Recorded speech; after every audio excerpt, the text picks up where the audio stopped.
já me conhece, a gente estava aqui na aula passada, a gente ainda vai se ver outras vezes, então, boa noite para vocês. Espero que estejam ansiosos por conteúdo e pelo tema.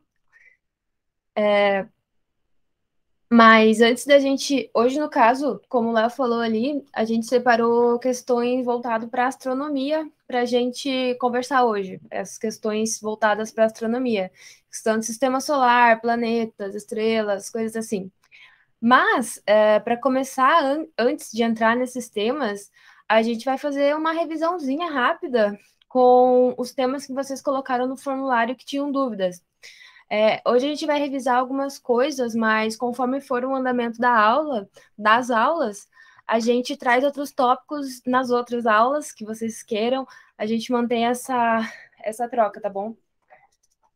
Pode passar o slide.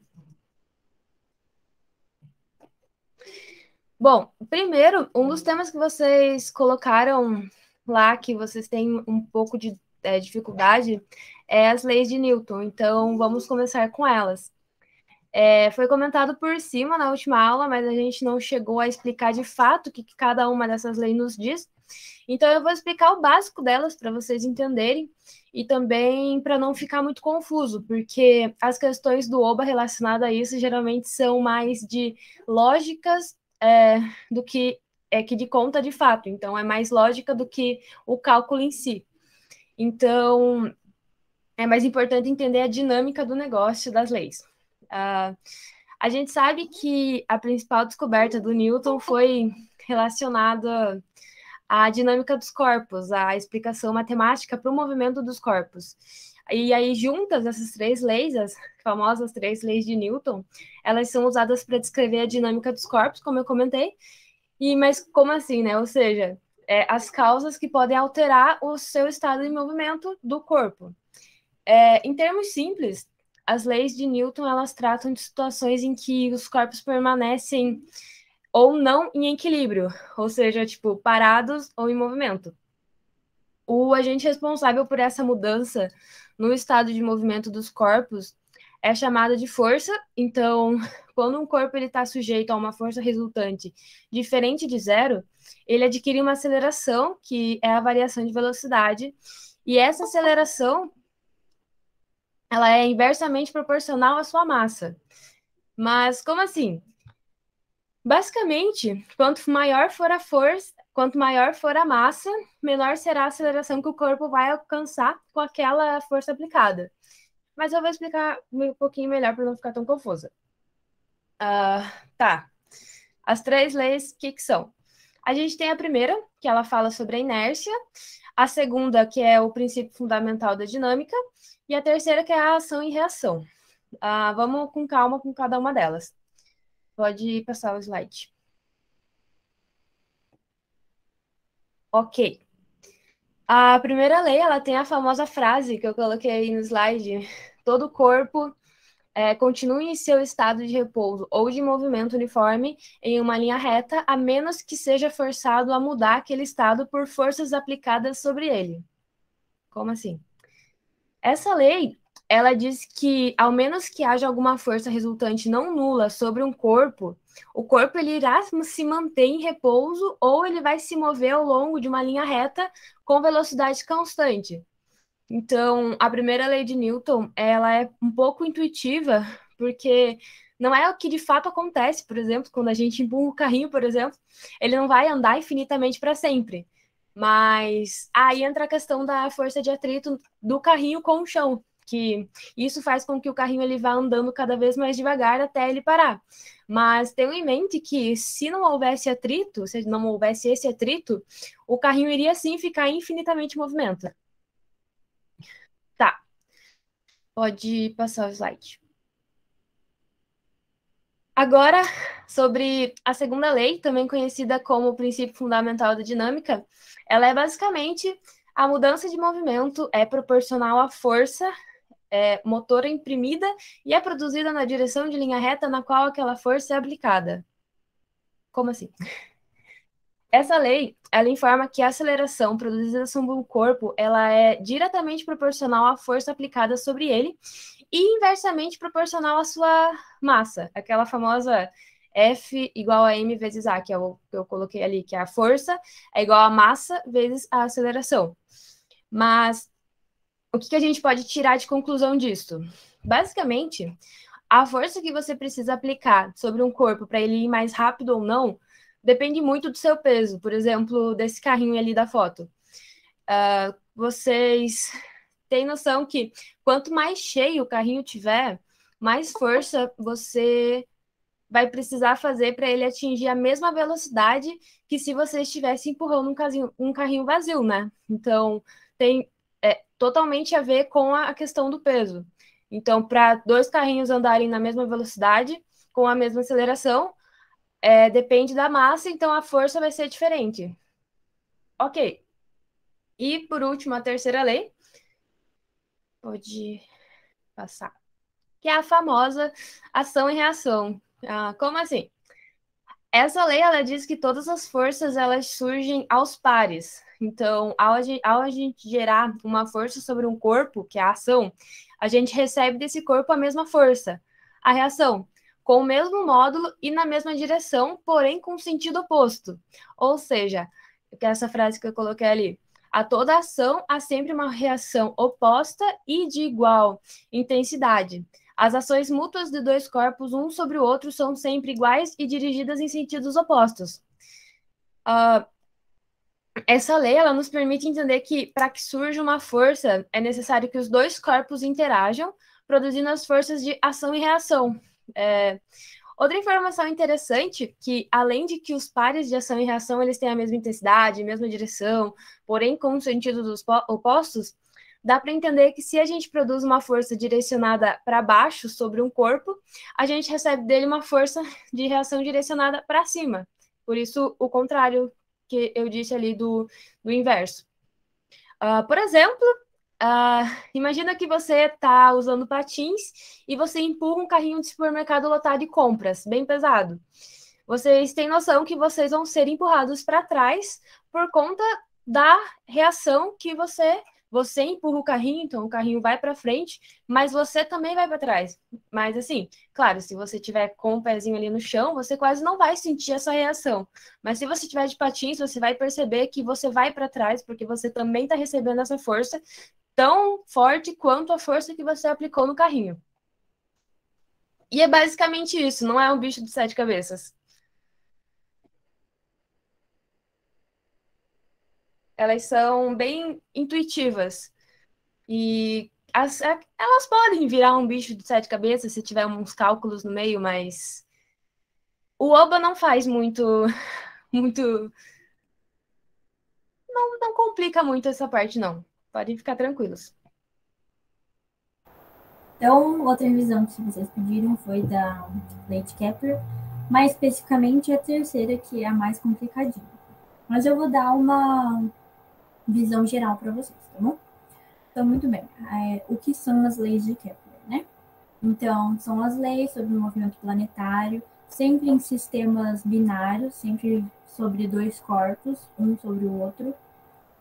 Foram desenvolvidas pelo astrônomo alemão Johannes Kepler e foram divididas em três leis. A primeira é a lei das órbitas elípticas. Pode passar uma, Tainá. Nada mais fala, porque na última aula eu contei para vocês como é que foi esse desenvolvimento para ele encontrar, mas basicamente foi que eles descobriram que, na verdade, o caminho que a Terra faz em volta do Sol não é um círculo perfeito, e sim uma elipse. Então, é basicamente isso. Ele vai falar que vai ter um momento que a Terra vai estar mais longe do Sol e vai ter um momento onde ela vai estar mais perto do Sol. Então, o mais afastado se chama afélio. A gente consegue lembrar de afastado, hélio, de Sol, afélio. Então, é um bom jeito de lembrar, dividindo a palavra no meio.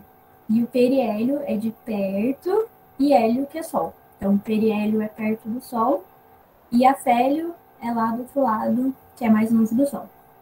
Tudo certo por enquanto? Eu acredito que as duas primeiras leis sejam as mais tranquilas. Pode passar mais um, então, Renato. A segunda lei é a lei das áreas, e fala que em intervalos de tempos iguais, o planeta varre áreas iguais. Ou seja, eu não sei se vocês já aprenderam essa fórmula, que velocidade é igual a área por tempo. Eu não sei se vocês já aprenderam essa fórmula. Mas é a fórmula básica da velocidade. Então, a gente sabe que área é igual e o tempo é igual. Então, alguma coisa tem que estar diferente, porque não está igual ali no desenho. Então, o que muda na fórmula vai ser a velocidade. Então, quanto mais perto do afélio, essa velocidade vai ser mais rápida. E quando ele estiver mais perto do Sol, ele vai ser mais devagar. Então, a segunda lei vai ficar falando sobre a velocidade variar, simplesmente isso. Dependendo de onde ele está, se ele está mais longe do Sol ou se ele está mais perto do Sol. Tudo certo?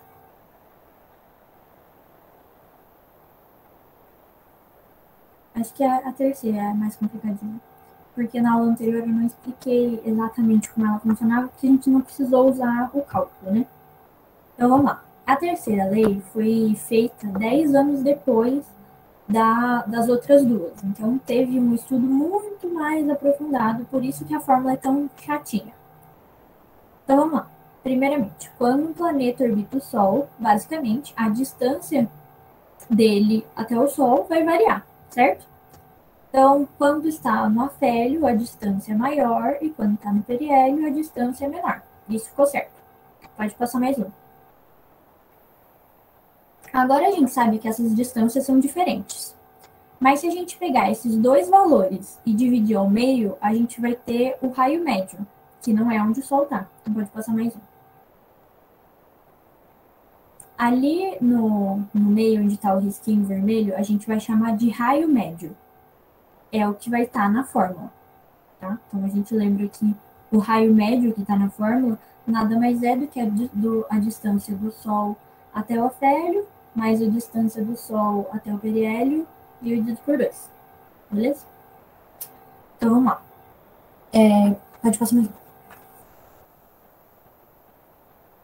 Tendo isso visto, a gente pode notar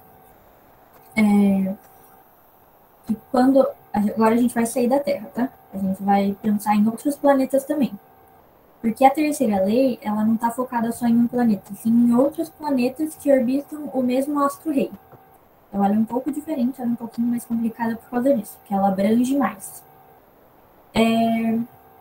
A gente pode notar que quanto mais o planeta é afastado do Sol, maior a sua órbita.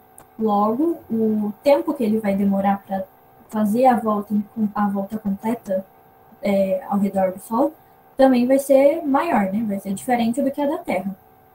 Tudo bem? A gente vai chamar esse tempo, esse período de dar a volta completa, de T. Então, cada planeta vai ter um T diferente porque sua órbita é diferente. Então, é basicamente isso que é o T ali da fórmula. Agora, eu não vou explicar da onde chegou, né? Porque são muitos cálculos muito complicados. Mas o que a gente tem que entender da terceira lei é: quando os dois corpos orbitam ao redor do mesmo astro-rei, por exemplo, a Terra ao redor do Sol, Júpiter também tem a órbita ao redor do Sol, e todos os planetas que estiverem ao redor do Sol também vão entrar nessa dinâmica.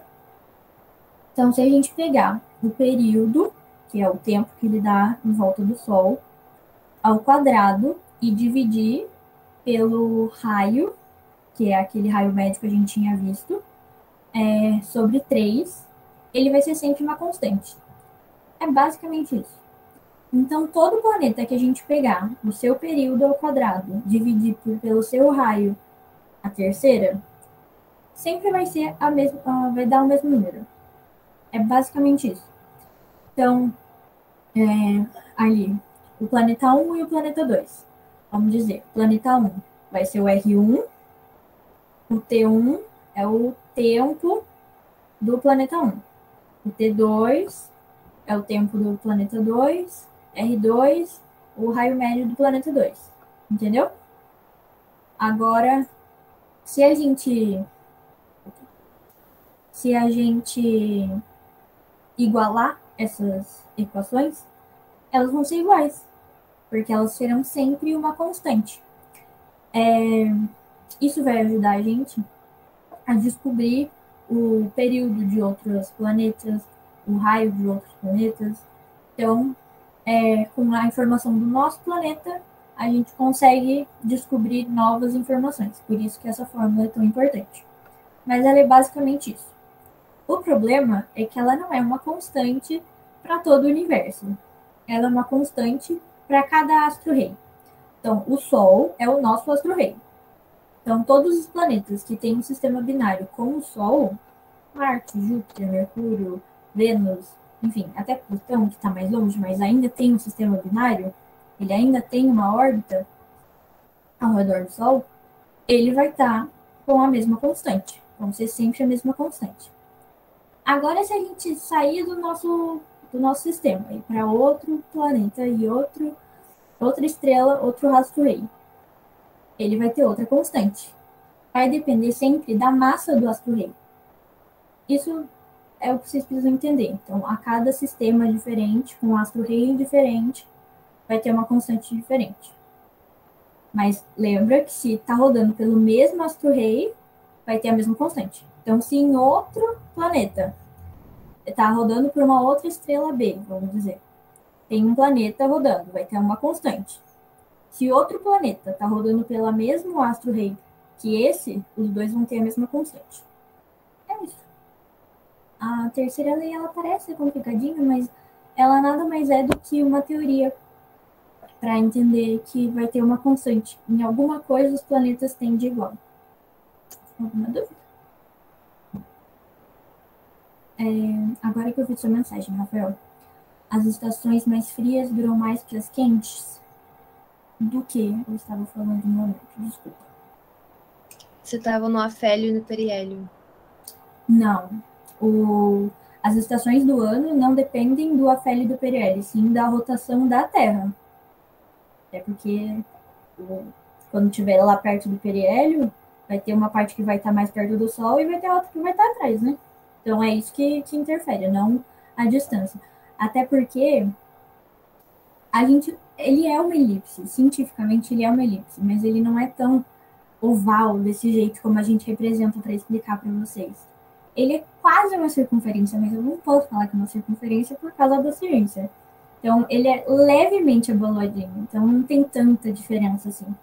As estações do ano são pela rotação, não pela translação. Então é isso. Alguma dúvida de Kepler?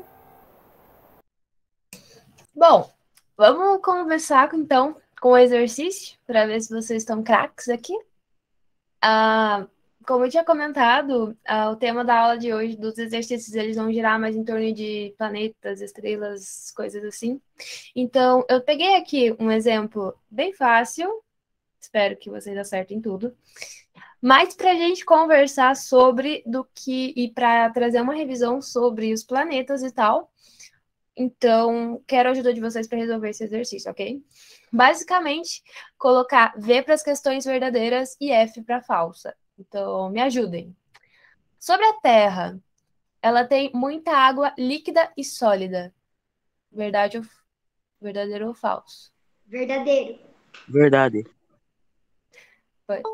Pode passar o slide daí, que vocês acertaram. Sobre Vênus, ele é o mais quente e brilhante dos planetas do Sistema Solar? Verdadeiro. Verdadeiro. Verdadeiro? Verdadeiro. Quer perguntar, Lívia? Levantou a mão? Foi sem querer. Ok. Sobre Júpiter, ele é gasoso e o maior dos planetas? Verdadeiro. Também é verdadeiro. Vocês estão craque, hein? Estudaram antes de vir para cá? Sobre Saturno, ele é gasoso e tem os mais lindos anéis? Verdadeiro. Verdadeiro. Verdadeiro. E Marte? tem seres vivos e é muito maior do que a Falso. Terra? Falso. Esse é falso, porque Vamos ver se Marte eles não vivos. pode ter vida. Será? Porque ela é muito quente. Vocês têm certeza? É o Vai que tem, a gente eletromagnetismo nunca dela. viu. Vai que tem vida lá e a gente nunca viu. Enfim, gente, eu trouxe essa questão, é bem facinho esse exercício, mas eu trouxe mais para a gente conversar sobre os planetas do que para de fato resolver o exercício. Então, eu trouxe aqui uma revisãozinha sobre todos os planetas para vocês, ok?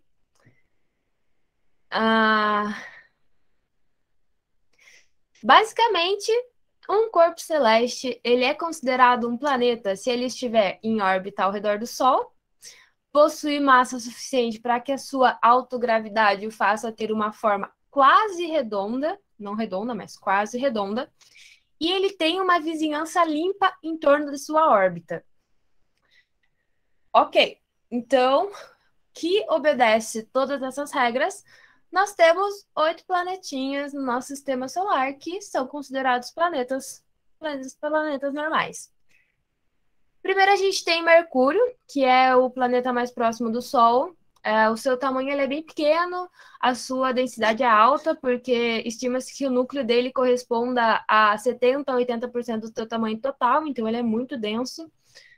Durante o dia, a temperatura superficial desse planeta ele chega acima de 400 graus Celsius, porém, durante a noite ela cai para menos 180 graus Celsius, porque ele não possui atmosfera para manter a temperatura constante. A composição química desse planeta ele é muito parecida com a Terra e não possui satélites naturais. Ok. Depois, nós temos Vênus, que é o planeta que tem massa, diâmetro e gravidade superficial mais parecidos com a da Terra, tanto que falam que Vênus é irmão da Terra, porque eles são muito parecidos, não muito parecidos no geral, mas mais em características. Pode perguntar, Davi. Levantei sem querer. Ok. Bom, a composição química de Vênus é também muito parecida com a da Terra, como eu comentei, e a sua atmosfera é a que se diferencia bastante da nossa, porque lá 96% é gás carbônico, então é horrível, é só não ter como viver lá. O resto, tirando esses 96%, o resto é nitrogênio e muito pouco de vapor d'água. Como eu comentei, é um local impossível para a sobrevivência do ser humano por conta da atmosfera, que por conta desse gás carbônico exerce uma função tipo de uma estufa. Então, deixa entrar a luz, mas não deixa sair o calor. Então, isso mantém a temperatura na sua superfície do planeta de 470 graus Celsius. E isso faz com que ele seja o planeta mais quente do sistema solar. A sua pressão atmosférica em sua superfície corresponde a 90 vezes a pressão da nossa atmosfera. Então, não tem como viver lá. E uma curiosidade é que a rotação de Vênus ela ocorre ao contrário de todos os outros planetas do sistema solar. Ok. E agora, o próximo, a gente tem a nossa casa, Terra.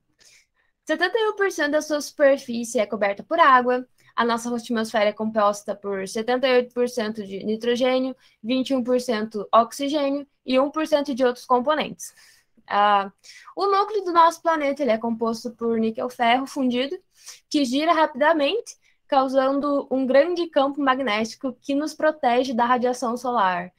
Então, é o melhor planetinha para viver. A gente está no lugar certo, na hora certa, no sistema solar certo. E como vocês sabem, a gente possui apenas um satélite, a Lua.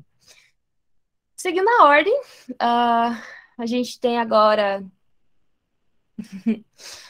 Marte. A temperatura superficial ela varia de menos 140 graus Celsius a 20 graus Celsius, com uma média ali de 60 graus Celsius negativos. Essa grande amplitude térmica, ela ocorre por conta das estações do ano de lá e a fina atmosfera, que é composta por 95% de dióxido de carbono, cuja a pressão ela corresponde a 1% da pressão da Terra. Então, bem diferente daqui também. A gente sabe que existe água em Marte, nas calotas polares, misturadas com dióxido de carbono.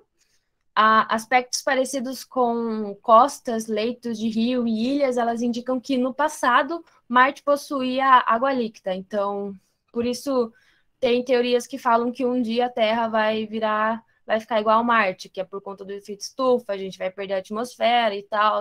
Mas isso é papo para outro dia. E Marte ela possui 2 luas, que é a Phobos e Deimos. Ok. Eliana, quer perguntar? Marte não tem mais eletromagnetismo, né? Não, ela perdeu. Daí ela perdeu totalmente a atmosfera. Eu só não lembro exatamente por quê. E o que de fato aconteceu. Mas não. Obrigado. Ok. Logo depois vem Júpiter, que é o maior planeta do sistema solar. Não se sabe ainda o motivo. Ok, por isso que eu não sei. Mas não tem mais, não. Sobre Júpiter, a sua massa ela é 318 vezes maior do que a massa da Terra, então é enorme. Ele é um planeta gasoso composto principalmente por hidrogênio e hélio, com um núcleo formado por uma liga de ferro-níquel e materiais rochosos. Ele é um planeta predominantemente gasoso, de modo que basicamente ele não possui chão, então também não tem como viver lá, porque é só um amontoado de poeira. Ok. Como eu falei, a sobrevivência lá também não teria como acontecer. A sua enorme distância do Sol faz com que a sua temperatura seja muito baixa, então ele tem por volta de menos 100 graus negativos. Júpiter possui um sistema de anéis muito discreto, que é imperceptível da Terra, mas ele possui anéis. E eles também têm auroras em seus polos, as auroras boreais e tal, igual a gente tem aqui na Terra. E também, Júpiter possui 79 luas conhecidas até hoje. As 4 mais famosas são Ganymedes, Calisto, Ió e Europa. Eu nunca sei se é Ió ou Ló, acho que é com I, né? Enfim. Próximo. Saturno, ele é o segundo maior do sistema solar. Ele tem uma densidade menor do que a água e é composto por hidrogênio e pequenas quantidades de hélio e metano. Ele é um planeta também predominantemente gasoso e a sobrevivência lá também seria impossível. A sua temperatura é por volta de menos 140 graus Celsius. Assim como Júpiter, ele é marcado por largas faixas atmosféricas, os anéis, mas eles também muito discretos e possui um núcleo composto por ferro, níquel e também material rochoso igual ao outro. Ele possui também o sistema de anéis, que são cerca de 1.000 anéis compostos por pedras recobertas ou não de gelo e de poeira. Eles imaginam que esses anéis se formaram de matéria que sobrou depois da formação dos planetas ou componentes de algum satélite que se fragmentou depois da sua formação, depois da formação do planeta. Em 2019, ele se tornou o planeta com mais luas conhecidas. Ele tem cerca de 82 luas. Não vou listar o nome de todas elas, não, que é muita coisa. E também não é... Enfim. Próximo. A gente tem Urano, que é o terceiro maior do sistema solar. A sua atmosfera ela é composta por 83% de hidrogênio, 15% de hélio e 2% de metano. Uma peculiaridade de Urano é que o seu eixo de rotação é de 98 graus Celsius. Então, imagina que aqui tá a Terra, ela devia ser assim, Urano tá assim. Ele é o contrário. Eles acham que é por conta de algum impacto que aconteceu com ele, aí ele virou e ficou. Por conta dele ser ao contrário, ele tem dias e noites nos polos que podem durar 40 anos, então estranho viver lá. E também, assim como Vênus, a sua rotação é diferente de todos os outros, é ao contrário dos outros planetas. A sua temperatura, ela é por volta de menos 200 graus Celsius, e ele tem 27 luas conhecidas e discretos anéis também. Pode perguntar. Eu não vi quem levantou a mão. Ou foi sem querer? Enfim. Tá. E por último, a gente tem Netuno, que a atmosfera dele também é composta por hidrogênio, hélio e metano, e as suas partes mais internas são de pedra fundida, água, amônia e metano. A sua temperatura é por volta de menos 200 graus Celsius, e ele possui 14 luas conhecidas e um sistema com pelo menos 4 anéis provavelmente compostos de poeira. E aí vocês devem estar se perguntando, não sei vocês, mas eu sempre me pergunto, e Plutão? Onde que ele se encaixa?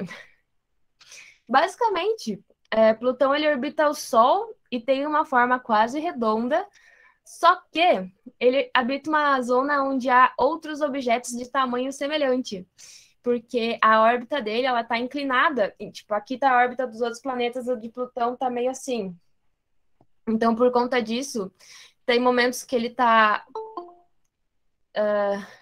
por conta dessa inclinação, tem momentos que os outros planetas próximos ali cruzam com ele. Então, a região que orbita ele não é limpa, não é livre. Então, não é um planeta de verdade, porém, a gente sabe que encaixaram ele na classe de planeta não.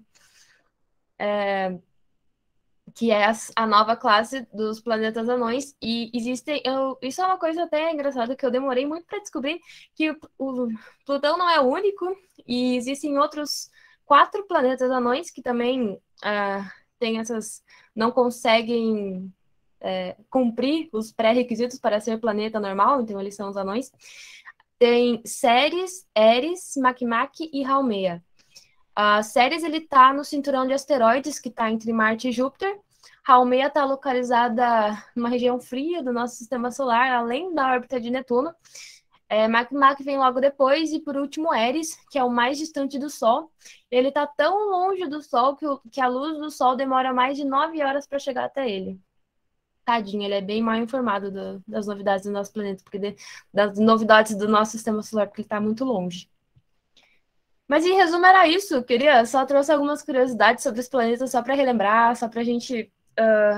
enfim, alguma dúvida, alguma curiosidade que vocês queiram falar sobre? Não, vamos dar continuidade, fazer mais exercício.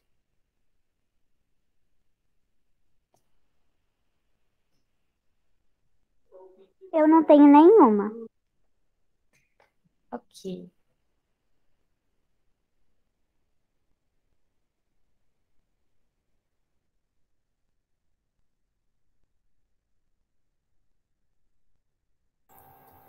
Certo, então agora a gente vai para a parte mais... Não é complicadinha, não. É mais teórico, vocês vão matar bem de boa. Esse é um exercício do nível 3 do ano passado, tá? Então, a imagem tá pequenininha, mas eu acredito que nas próximas ela já vai dar uma aumentadinha, tá? Então, vamos lá. A figura abaixo foi retirada de um software. Mostra o horizonte leste, que é onde nasce o Sol. Essa é uma informação para a gente guardar nos próximos slides, tá? No dia 26/5/2021, na noite da superlua, conforme vista na cidade do Rio de Janeiro, às 20 horas. Todos os planetas, além do Sol e da Lua, se movem numa rodovia estelar, ou perto dela, chamada de elíptica da data, o que é mostrada na figura. Então, a gente basicamente vai colocar falso ou verdadeiro. Pode passar.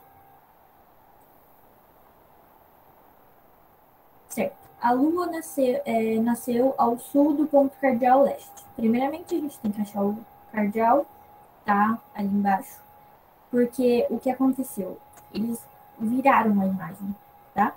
Então, pode passar uma que eu coloquei de um jeito mais fácil. A gente colocou o sul para baixo para vocês terem um pouquinho mais de noção, tá bom? Então, ali a gente fez a linha do leste. Então, eu queria saber se vocês... Tá para sul ou tá para norte de leste?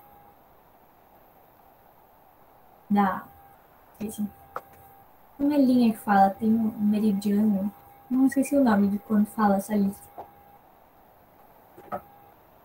Enfim, ninguém me respondeu, fiquei bem triste. Obrigada, Maria. Tá bem um pouquinho, mas tá para sul. Por isso que eu coloquei de lado, para vocês conseguirem ter essa linha reta para facilitar para vocês também, vocês não se confundirem, porque na hora do nervosismo eu sei que dá uma complicada nas coisas. Então, essa tá verdadeira. Muito bem.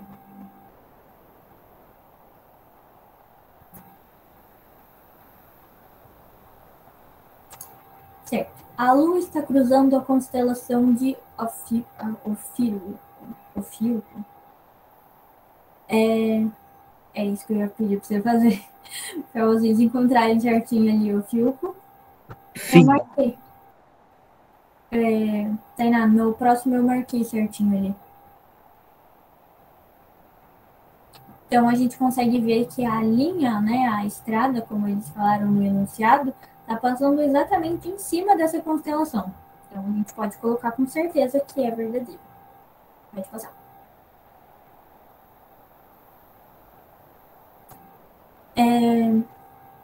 Como a Lua nasce cada dia cerca de 50 minutos mais tarde, no dia seguinte, na mesma hora, ela estará em uma constelação chamada Sagitário. Então, vamos pensar. 50 minutos mais tarde. Ou seja, vamos pensar assim. Se eu acordei 6 horas, saí andar, no dia seguinte, eu vou fazer essa mesma coisa, mas eu acordei atrasado 50 minutos. No mesmo horário, eu vou estar antes de onde eu estava ontem ou vou estar mais para frente?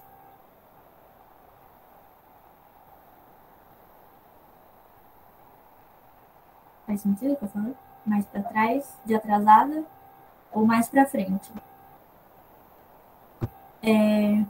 Como ali no enunciado fala 50 minutos antes, significa atrasado, então ele vai estar mais para trás ali, perto de onde ele nasceu. Como se eu estivesse mais perto da minha casa, entendeu? Eu saí atrasada, no mesmo horário, eu vou estar um pouquinho mais perto da minha casa do que eu estava no dia anterior. Então, a gente vai estar um pouquinho antes da constelação de Ophiuco, que é aqui Sagitário. Beleza? Gente, é verdadeiro? É o contrário? Ó, vamos pensar de novo. Se eu tô atrasada, eu vou estar mais perto de onde eu saí. Beleza isso? Isso significa que eu vou estar mais perto ali de onde está o leste, entendeu? E antes de Ophiuco, tá Sagitário. Por isso que ela é verdadeira. Entenderam isso? Sim. Tá. Uso? Sim. Beleza. Então, próximo. A próxima também é bem parecida, só que ela fala o ao contrário. Então, ela fala exatamente a mesma coisa. Saiu atrasado, 50 minutos. Só que ela tá falando que você vai estar mais pra frente. Como se eu tivesse saído atrasada e eu tivesse chegando mais rápido. E não faz sentido nenhum, porque a velocidade não tá alterando em nada. Tá a mesma coisa, só mudou o tempo. Então, considerada falsa, que é o contrário da anterior. Beleza?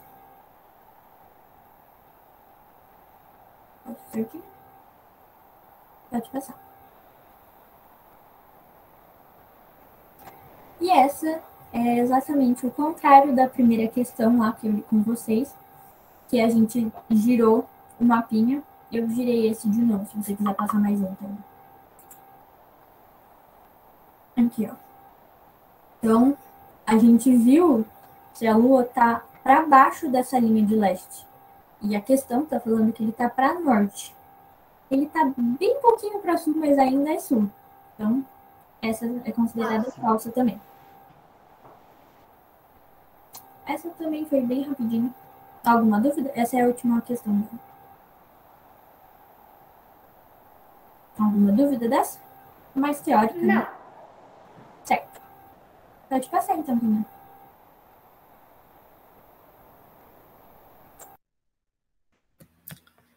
A gente tem aí essa questão, ela é do nível 3 da prova de 2020, né? Fala um pouco aí sobre estrelas. Então, vamos lendo, que aí a gente vai tentando explicar cada partezinha, tá? O exercício, ele fala assim, ó. A imagem a seguir é do astrofotógrafo tcheco Miloslav Drukmiller. Ele conseguiu registrar na mesma foto vários objetos celestes, alguns estão identificados para você. Ali, então, no objeto A, ali no cantinho superior, a gente tem a estrela Canopus. No objeto B, a gente tem a estrela Alfa Centauro. E no objeto C, a gente tem a grande nuvem de Magalhães, né, que é uma galáxia satélite, né, da Via Láctea, ou seja, ela está orbitando a Via Láctea. E por último, ali embaixo, a gente tem o cometa Mackinac. Ali embaixo, ele fala assim, ó, curiosidade, a estrela Canopus tem magnitude absoluta de menos 5,53 e magnitude aparente de menos 0,65. E a Alfa Centauro tem magnitude absoluta de 4,45 e magnitude aparente de 0,10. Então, primeiramente, o que é essa magnitude aí que eles estão falando? Né? A magnitude de um objeto astronômico, né, como, por exemplo, aqui ele está falando das estrelas, é uma medida que a gente usa para definir a intensidade de brilho. Né? Aí ele diferencia ali em magnitude aparente e magnitude absoluta. A magnitude aparente é o número que a gente usa, né, para medir o brilho, como a gente está vendo aqui da Terra. E a magnitude absoluta, ela seria meio que o brilho real desse objeto. Né? Pensando, a gente pega ali a magnitude aparente, né? E pensando, se esses objetos eles estivessem todos na mesma distância, tem uma distância padrão que eles usam, qual seria mais brilhante? E aí, ainda em questão sobre a magnitude, né? Quando um objeto ele tem... Quanto maior o brilho desse objeto, menor vai ser a magnitude dele. E quanto menor o brilho, maior vai ser a magnitude. Beleza, gente? Essa parte tá ok? Sim. Então, aqui que a gente tem, né, a magnitude das duas estrelas, né? Ele fala que Canopus tem uma magnitude absoluta de menos 5,53, ou seja, é um valor pequeno, quer dizer que se ele tem uma magnitude pequena, ele tem um brilho, ele tem bastante brilho. Né? E a magnitude aparente de menos 0,65. Ou seja, a magnitude aparente, que é o que a gente observa, é um número bem maior do que a magnitude absoluta. Ou seja, ele tem muito brilho, mas ele está tão longe da gente que a gente não enxerga esse brilho. A gente enxerga um negocinho muito pequenininho, pouco brilho. Já é uma informação importante que a gente vai precisar para resolver o exercício. Porque... Não, pera, não precisa passar não. Justamente por causa disso. Deu para entender essa parte, gente?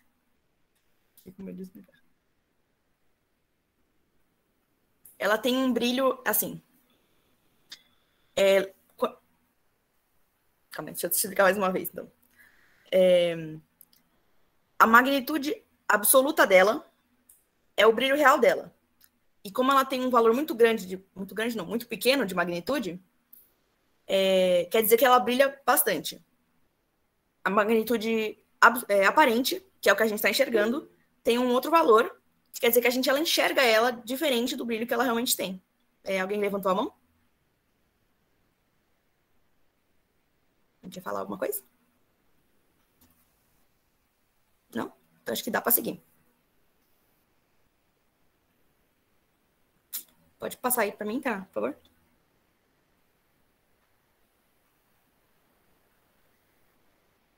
Aí o exercício ele pede para a gente, ele fala assim, escolha entre as quatro alternativas dadas para cada objeto a ordem de afastamento até nós. Ou seja, 1 para o objeto que está mais próximo da gente e 4 para o que está mais distante, né? Sequencie corretamente os objetos de 1 a 4. Então, o que a gente tem até agora, só com as informações do exercício, que são as informações sobre as duas estrelas, é que Canopus está mais distante da gente do que Centauro, do que Alfa Centauro, né? Então, agora a gente precisa pegar essa relação e fazer junto com os outros dois objetos que a gente está observando. Entre esses 4 objetos aqui, né, as duas estrelas, a grande nuvem de Magalhães e o cometa Mackinac, um deles não apresenta luminosidade própria. Alguém sabe me dizer qual que é?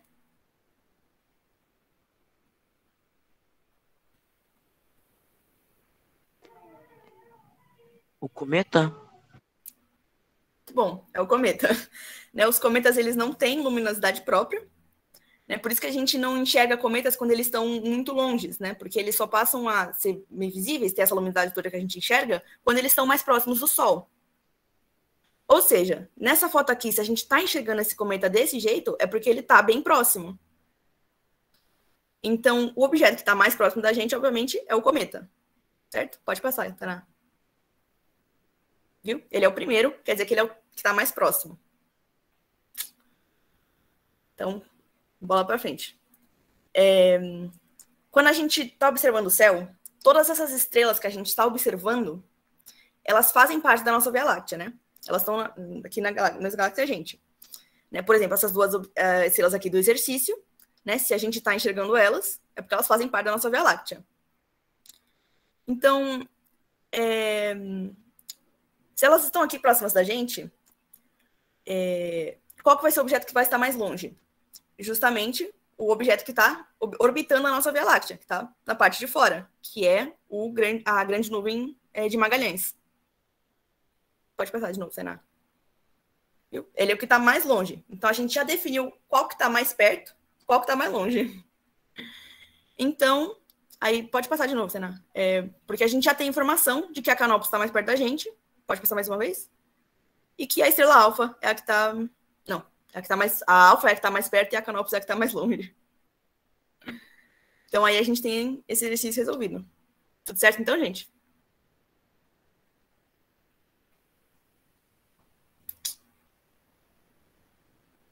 Belezinha, pode passar aí. Então, gente, agora a gente vai para uma questão sobre eclipses. Então, em 29 de maio de 1919, teve um famoso eclipse solar total, visível em Sobral, Ceará. Com ele foi possível obter uma das primeiras comprovações da teoria da relatividade geral. Ao lado, nós temos uma sequência de fotos de um eclipse solar, bem parecido com o que aconteceu em fevereiro de 2017 e foi visível como parcial em parte do Brasil. Aí aqui nessa questão a gente só tem uma afirmação que é correta e as outras estão erradas. Mas antes de tudo, vocês sabem o que é eclipse? Vocês já viram? Sabe a diferença entre eclipse solar e lunar?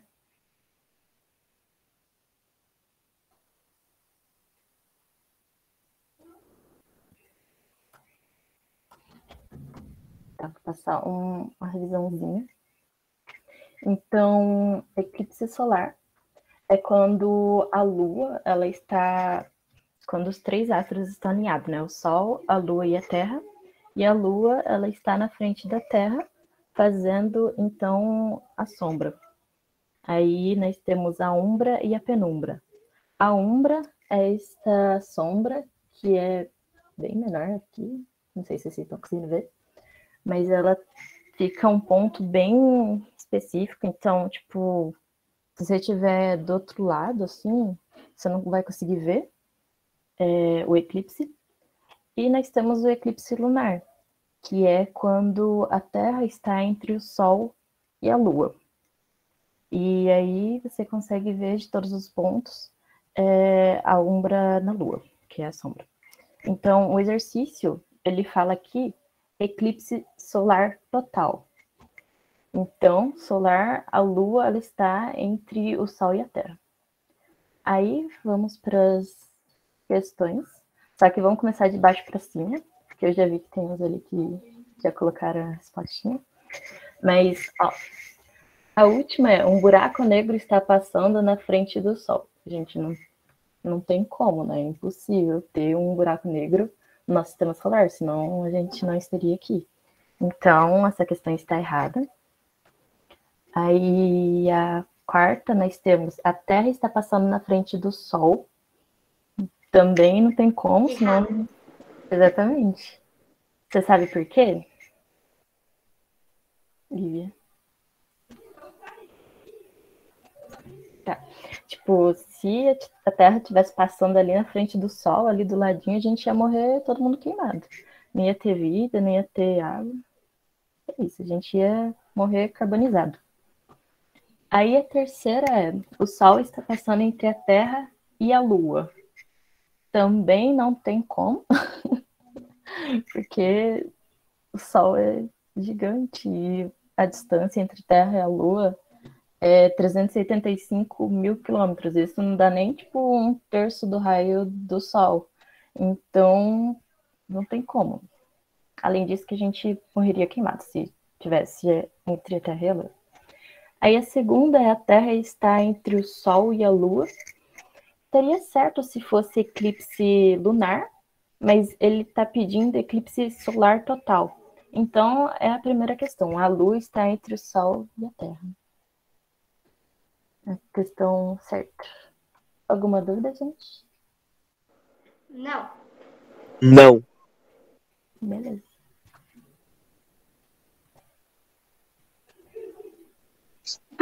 Olá, pessoal. Eu vou falar um pouquinho agora sobre as fases da Lua. E eu trouxe essa questão aqui, que ela é de nível 4. Ela é um pouquinho... tem que pensar bem, sim, mas não é difícil. Então, eu vou ler aqui com vocês. Em cada figura, de A até F, a Lua é mostrada em uma fase particular junto com a posição do céu que a Lua teria em um momento durante o dia claro ou da noite. A área clara em cada figura da Lua mostra a parte iluminada da Lua visível da Terra naquele momento. Suponha que o pôr do Sol ocorra às 18 horas e o nascer do Sol às 6 horas da manhã, e que o observador esteja localizado no hemisfério norte. Bom, então aqui a gente tem a figura, né? Como vocês podem ver, ali a gente tem os pontos leste, sul e oeste.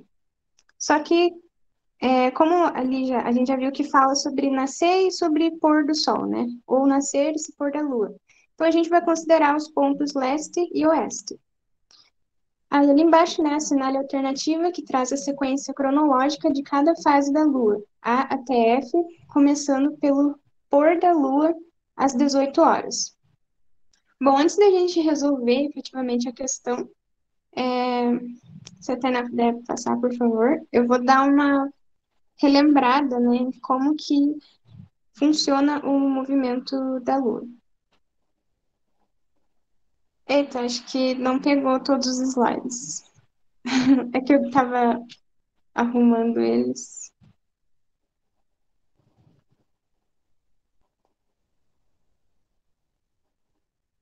Peraí, gente, eu vou parar de apresentar e eu vou atualizar rapidinho. Obrigada. Aí.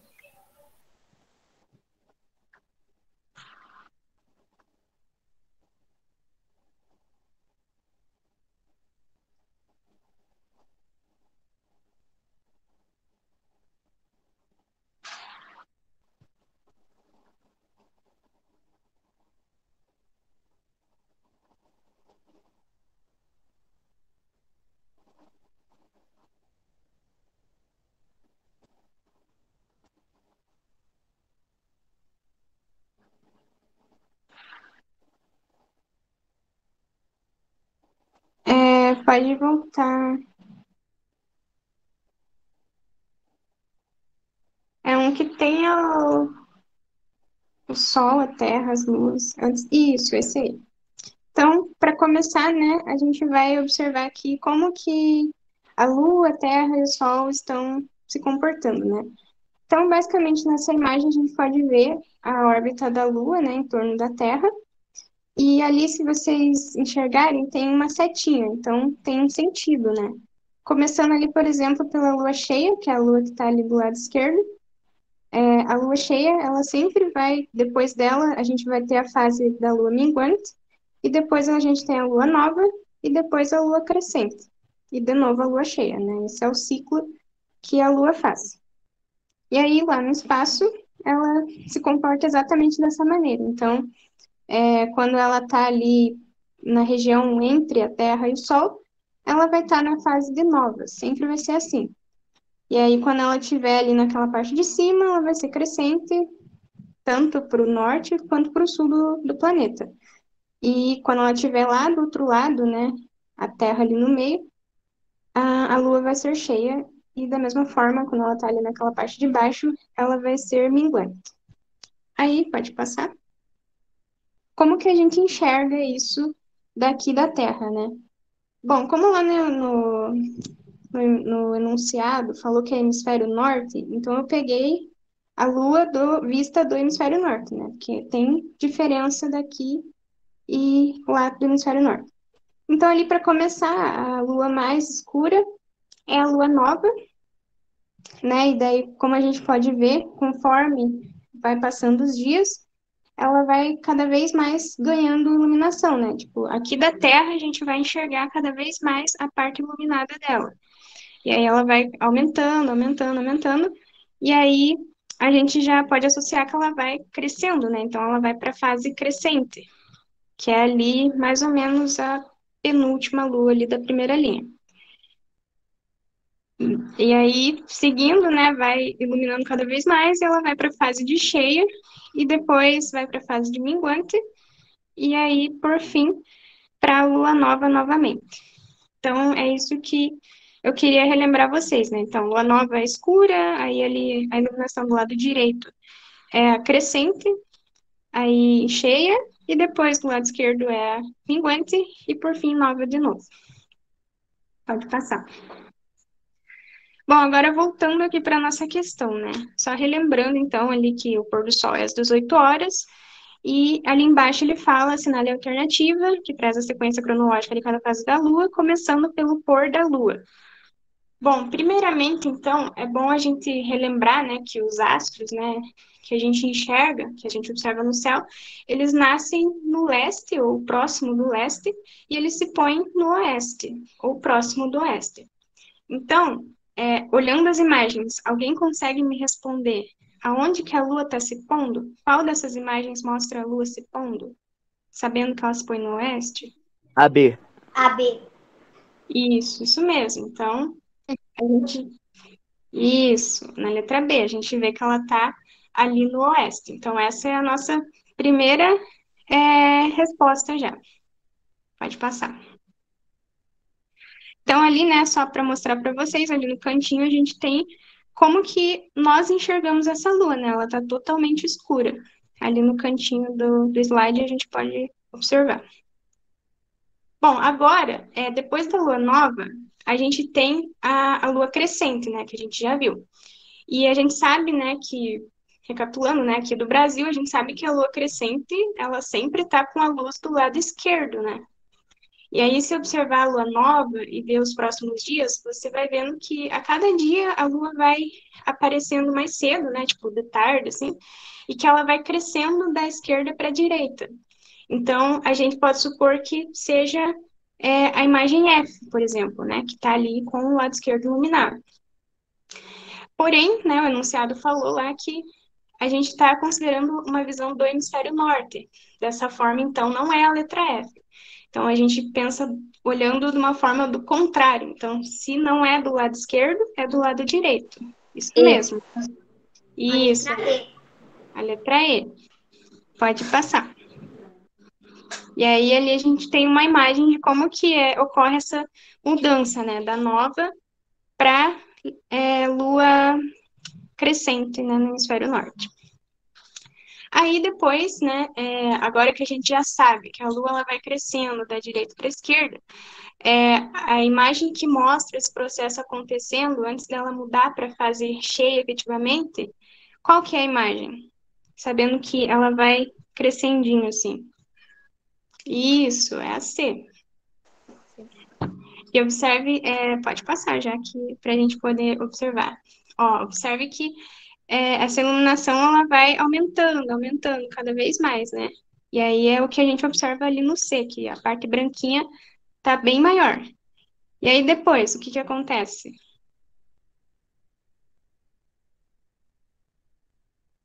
Qual que é a parte? Isso, que é a lua. Lua cheia, né? Isso, lua cheia. Lua cheia. Isso. E aí a gente tem, então, a sequência B, E, C, A. Pode passar. Isso, daí ali embaixo a gente tem uma imagem da lua cheia. Bom, agora que nós sabemos, né, que a próxima fase, depois da cheia, é a fase minguante, como na crescente o lado direito era iluminado, nesse caso agora o lado esquerdo que é iluminado, né? Então, né, nesse caso no hemisfério norte, é sempre bom lembrar isso. Portanto, ela vai para a fase minguante, perdendo iluminação, mas sempre sobrando ali um pedacinho do lado esquerdo. Qual que é essa imagem? F. Isso, A letra isso F. mesmo. Isso, olha, ali na imagem a gente pode observar que essa iluminação vai diminuindo cada vez mais. E aí, por fim, né, como a gente já pode observar bem claramente, ela volta de novo ali para a fase de lua nova, que é a letra D. E aí a gente observa ela naquele pedacinho mínimo no céu. Aí pode passar só para a gente ver o gabarito. E aí essa é a sequência, né, que vocês bem falaram. É isso. Olá, pessoal, tudo bem com vocês? Então, agora eu que vou continuar. E aí eu fiz uma forma um pouquinho diferente do que as meninas fizeram. Então, geralmente elas mostraram um exercício para vocês.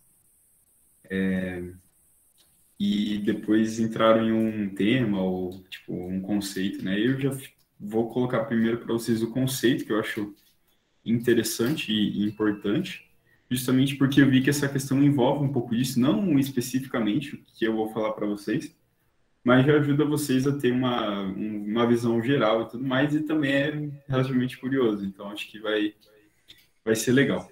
Bom, o tema então é sobre gigantes vermelhas. Antes de começar a falar disso, eu queria que vocês falassem um pouquinho, então, o que vocês entendem sobre isso? O que é uma gigante vermelha para vocês? Acho que eu comentei brevemente na aula passada, mas seria legal escutar de vocês um pouquinho o que vocês sabem sobre, ou se nunca ouviram falar, como é que é para vocês?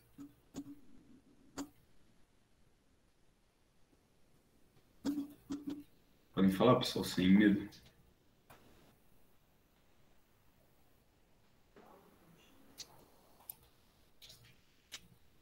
Tá.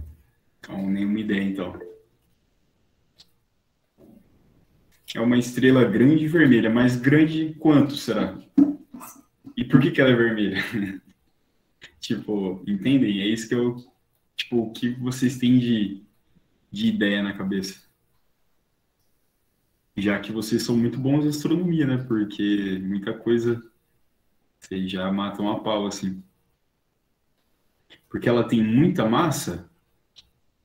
Pode ser. Então, ó, ela é uma gigante vermelha, né? Então, pode ser que tenha a ver com a massa dela, né? Quanto mais massa, teoricamente, maior, né? Mas e se, por exemplo, a gente falar lá das estrelas de nêutrons, que elas são, tipo, uma das estrelas mais massivas que existem, e elas geralmente têm um raio ali de 10 quilômetros. Quilômetros. É, tipo, bem pequenininho. 10 quilômetros. A gente anda muito mais que 10 quilômetros num dia, né? Lógico, né? Quem é preparado fisicamente para isso. Mas...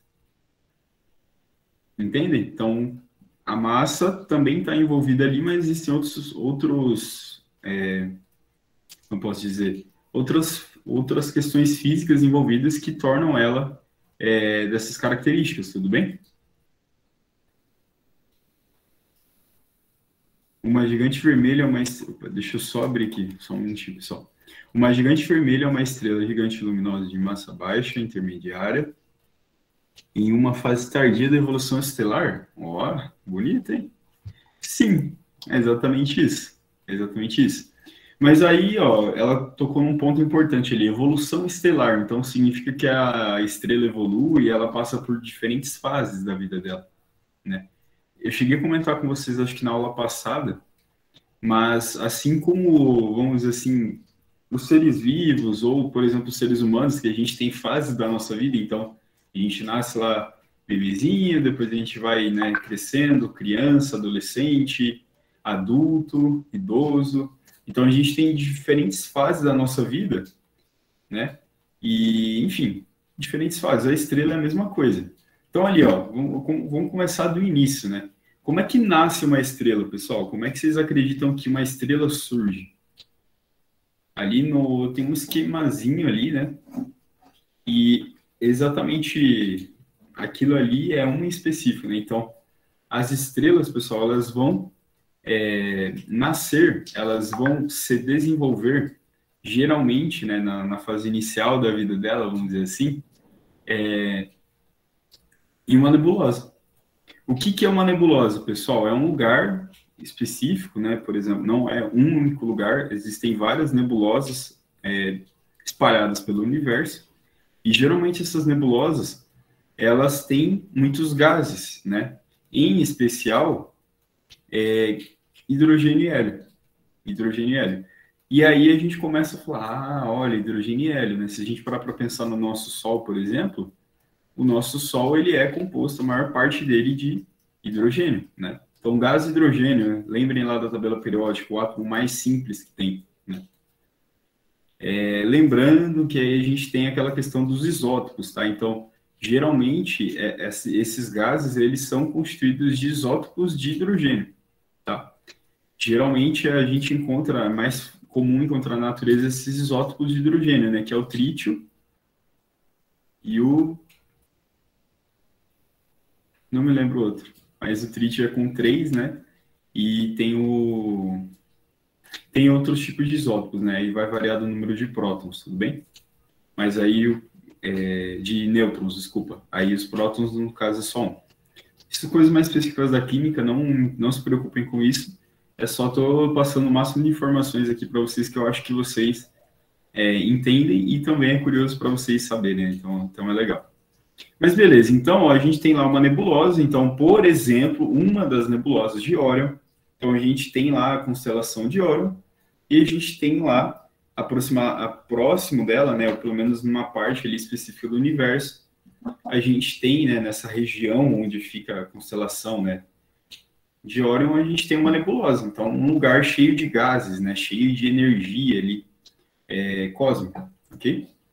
Esse pó, pessoal, vamos dizer assim, essa poeira, vamos dizer assim, né, esses gases, à medida que eles vão se aglutinando, eles vão aumentando o potencial gravitacional deles, né? O que significa isso? Conforme mais massa eles ganham, maior a atração gravitacional que eles vão ter. Beleza? Essa poeirinha. Então, ó, imagina lá na cabeça de vocês, ó. A gente tem lá um gás e tal, e aí imagina que as coisas começam a se juntar, e à medida que quanto mais junta, mais ela atrai, e mais junta e mais atrai. E aí isso vai crescendo, pessoal. Tal ponto que ela começa a formar uma protoestrela. Por que é uma protoestrela? Porque ainda assim é uma estrela em processo de formação. É uma estrela ainda que está ali adquirindo massa, né? Tá crescendo, vamos dizer assim, né?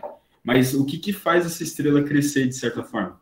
É a pura gravidade do negócio. Massa e gravidade, ok? Então, quanto maior a massa do objeto, maior será a atração gravitacional dele. Vocês já sabem, acredito que vocês já saibam disso. Porém, a gente tem uma característica aqui interessante que começa a surgir na protoestrela já, né? Diferentemente, eu ia falar assim, diferentemente dos gases aqui que não emitem luz, mas na verdade esses gases eles têm uma cor específica, justamente porque eles são energizados e tudo mais, eles emitem luz.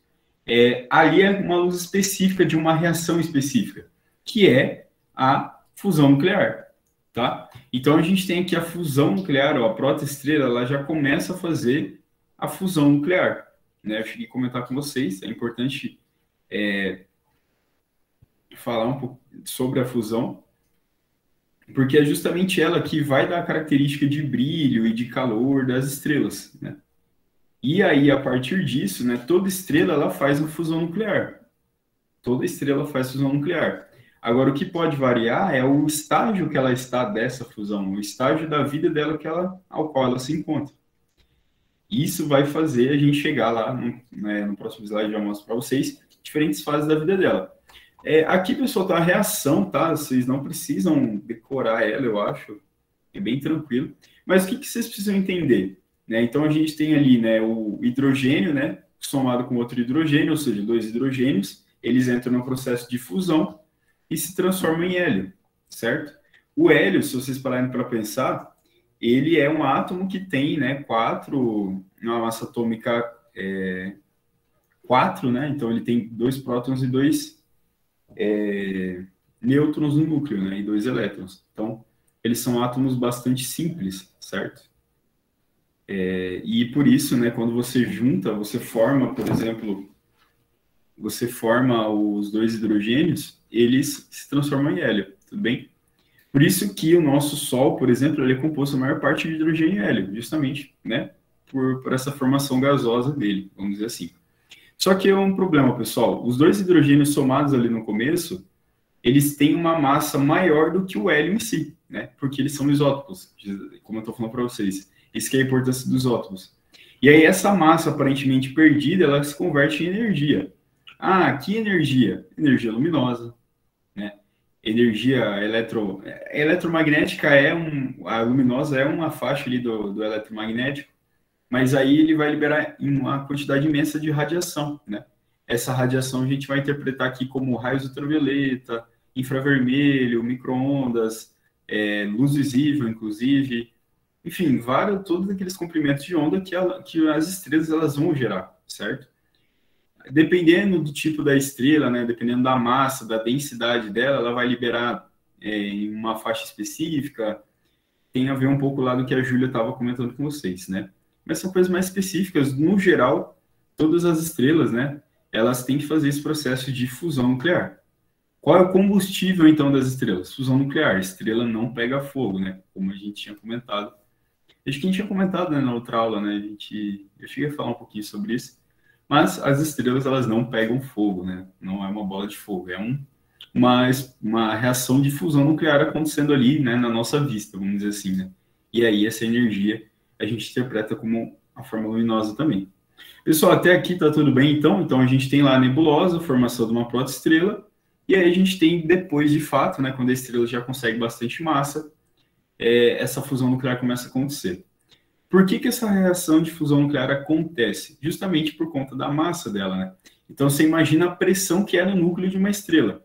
A pressão, por exemplo, do nosso planeta, né? Por que o nosso planeta ele tem a maior parte, né, dele líquido no interno dele, e aí na crosta só que ele vai ter formações sólidas, e no núcleo, né?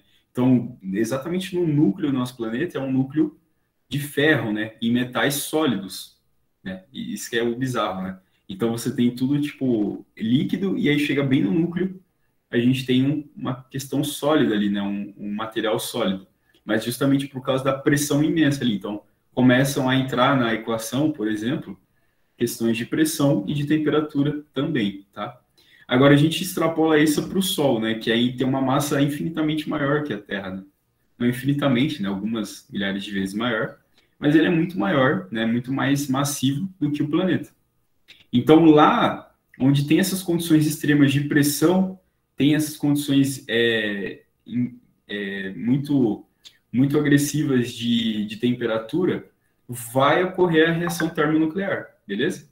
Né? Ou seja, vão ter as condições ideais para que esse processo de fusão nuclear aconteça, né? Então, não é só lá, né? Talvez quando eu falo assim, a gente pega dois hidrogênios e junta e sai o hélio, né? Parece que é uma coisa de boa, dá para fazer aqui em casa, né, no fogão. Não é assim, né? Precisa de condições muito específicas. Deixa eu ler a pergunta de vocês.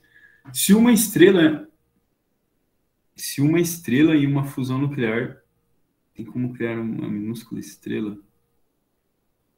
Eu não sei se eu consegui entender direito. Se uma estrela em uma fusão nuclear, é isso ou é e uma mesmo? Se puder abrir o microfone, se perguntar pessoalmente, talvez fosse mais interessante. Se puder, Brian, por favor. Mas se não quiser também, tá tudo bem. Era mais pra gente... Já vejo a sua questão. Boa pergunta. O Sol tem 300 mil vezes mais massa que a Terra. Tá, você falou não, mas você tá perguntando se é isso? Porque eu não me lembro o número exato, pessoal, mas se vocês pesquisarem agora, vocês podem chegar nesse valor aqui, não sei. Não me lembro quantas vezes ele é mais massivo, mas ele é bem mais massivo, né? Como eu falei, né, aqui tá centenas de milhares de vezes, né? Tá. Então, vamos voltar lá para a pergunta, né? Se uma estrela em uma fusão nuclear tem como criar uma estrela minúscula, uma minúscula estrela, tá. Pessoal, como é que é o processo para ser uma estrela pequena? Geralmente, né, ela pode ter ali, por exemplo, a estrela de nêutrons é uma estrela extremamente pequena. Só que devido à densidade dela, então lembrem lá que a densidade é a relação entre a massa e o volume, né? Então a densidade é igual massa sobre volume, né? Volume é o quanto ele ocupa, né, dentro de um espaço, e a massa é exatamente o peso daquilo, né? Quanto aquilo tem de massa, propriamente dito, né? Então, o que vai mandar no tamanho de uma estrela é exatamente o volume, né? E aí, se ela tiver muita massa, ela vai ser uma estrela extremamente massiva, extremamente densa, como são as estrelas de nêutrons, né? Só que aí a densidade delas é tão absoluta que elas começam a fazer outros processos físicos além da fusão nuclear, né? Então, a fusão nuclear ela vai acontecer, mas existem outras coisas na jogada, né? Mas, como eu falei para vocês, para ser estrela, ela tem que emitir, né, uma certa luz, e geralmente isso vem da fusão nuclear, tudo bem? Por exemplo, os buracos negros, né, eles são como se fossem estrelas, né, mas eles são tão massivos que nem a luz escapa, justamente porque a atração gravitacional deles é muito intensa, né? Então, o buraco negro seria como se fosse uma estrela minúscula. A gente, né, pensando por esse ponto, seria mais ou menos isso, tá? Não sei se eu respondi exatamente sua pergunta, mas se quiser, liga o microfone aí e a gente conversa melhor, tudo bem?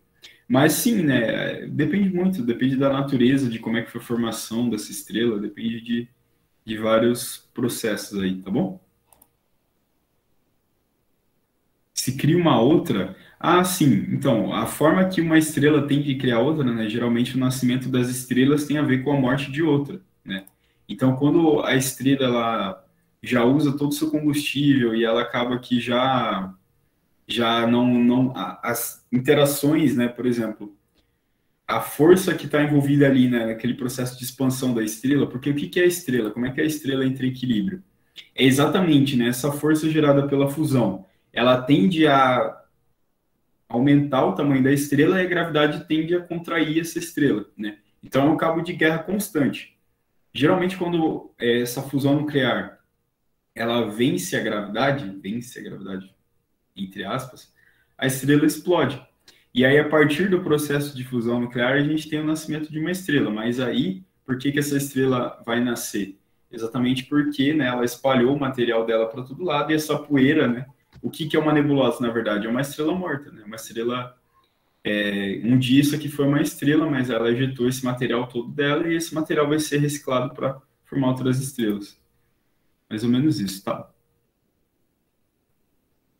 Determina a morte dela, exatamente, né? Então, como a gente bateu um papo lá no primeiro dia, uma estrela muito massiva, ela vai ter um período de vida muito curto, exatamente porque ela vai fazer esse processo de fusão nuclear muito mais intensamente. Ela vai gastar muito mais rápido combustível de hidrogênio interno dela, muito mais rápido, tá?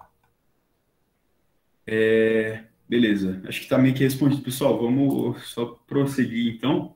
Mas legal que vocês estão interagindo, fico feliz, tá? Pode passar, então, Tainá, por favor. Então aqui, pessoal, a gente tem um esqueminha aqui de vida, ciclo de vida estelar, né? Então, a gente tem aqui o ciclo de vida estelar, como eu falei para vocês, ó. Uma nebulosa molecular gigante. O que significa esse molecular, né? Ela constituída basicamente por pequenas partículas que são essas moléculas, né? E essas moléculas, né, como eu falei para vocês, elas vão se aglutinando e aí vai, né, massa aumenta, força gravitacional aumenta e gravitacional atrai mais massa atrai mais gravidade não, né? Gera mais força gravitacional e por aí vai, né? Vai crescendo até chegar ao ponto de uma estrela que é extremamente grande, né? Geralmente as estrelas, elas são muito grandes e elas precisam ser justamente por conta desse processo de fusão nuclear, né? Grande, na verdade, troca essa palavra grande por massiva, tudo bem? Beleza, pessoal, então a gente tem dois possíveis caminhos para a vida de uma estrela. Então a gente vai dividir aqui as estrelas em dois grandes grupos. As estrelas pequenas, entre aspas, e as estrelas grandes, certo? O que é essa grande ou pequena? É exatamente a massa. Aqui, quando a gente fala grande ou pequena, a gente está olhando para a massa de uma estrela. O nosso Sol, pessoal, é uma estrela grande ou pequena? Por exemplo. Grande. Uma estrela grande. Mas alguém tem alguma Alguma ideia? Alguém falou pequeno, então a gente já tem divergências aqui dentro. É possível os planetas orbitarem em um buraco negro? É possível, né? Numa distância segura, mas sim, é possível. É grande, mais pequena comparada às outras. Exatamente, né? Então, as estrelas, o nosso Sol, ele é uma estrela média, vamos dizer assim, né? Ele não é lá muito grande e não é pequeno, né? Vamos dizer assim, ele está longe de ser uma estrela muito pequena, mas ele está longe também de ser uma estrela grande, né? Ele está mais próximo das estrelas, né, de médio a pequena do que médio a grande, tá? O que isso significa, pessoal? Então, quando a gente está falando de uma estrela pequena, né, ela vai, posteriormente, quando ela ficar mais velha, ela vai se transformar numa gigante vermelha. Então, a maior parte dessas estrelas, quando elas ficarem mais velhas, elas vão se transformar em gigantes vermelhas, né? Vocês já ouviram falar daquela questão, né, que daqui mais ou menos 12 bilhões de anos, se eu não me engano, se alguém puder conferir aí para mim, mais ou menos daqui 12 bilhões de anos, o nosso Sol ele vai engolir o planeta Terra, né? Vocês já ouviram falar disso? Pessoal, calma aí que eu já respondo a relação das outras estrelas, tá? A anã branca eu já explico, tá? Senão a gente perde o foco um pouquinho, tudo bem? Mas a gente já conversa sobre. Ou a gente pode deixar mais para o final, né? Porque a gente finaliza o conteúdo e quem tiver que sair, né? Sai, né? Então já foi passado e depois a gente continua conversando sobre outras coisas. 4 ou 5 bilhões, tá?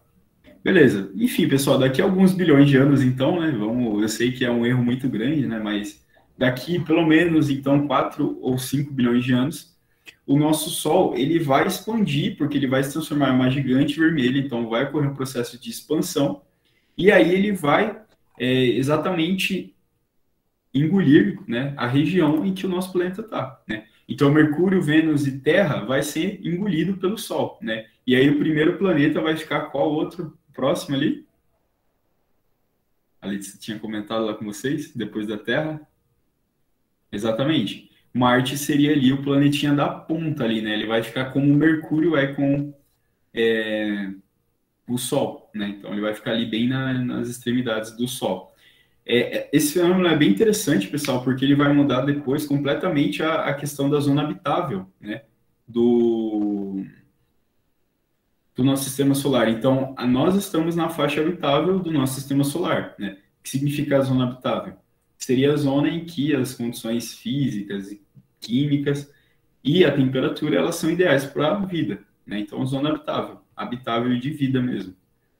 Porém, se o Sol expandir, essa faixa vai se alterar também, ela vai caminhar lá um pouco mais profundo, né? Então, vão tornar outros planetas com uma temperatura, ou, né, depende muito da interação, outros planetas com essa capacidade de serem habitáveis, pelo menos olhando no ponto de vista da temperatura. Agora, se a química dele permite isso, aí é um assunto longo que a gente tem que debater, tá?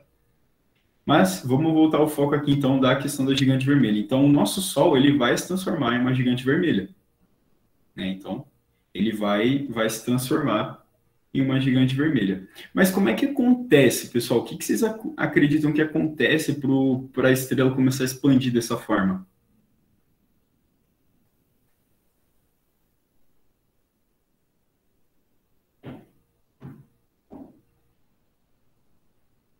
Só um minutinho, desculpa, eu não estou vendo a mensagem de vocês aqui.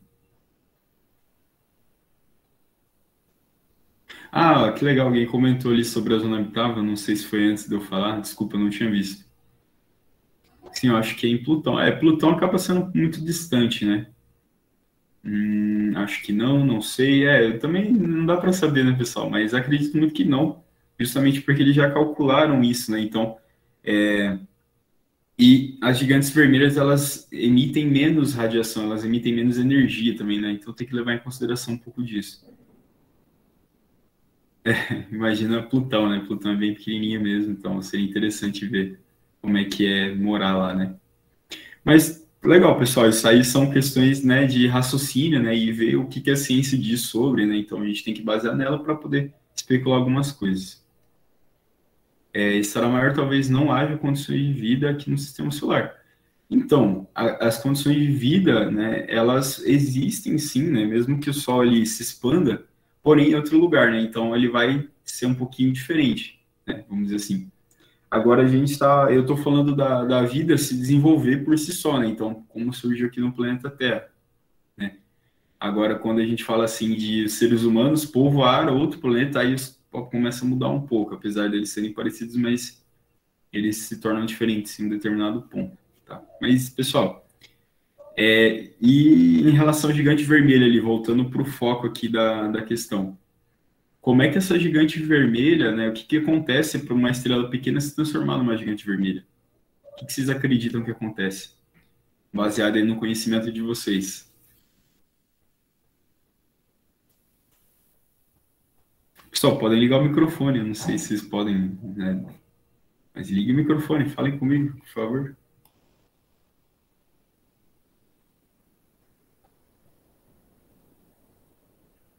O pessoal tá me odiando hoje.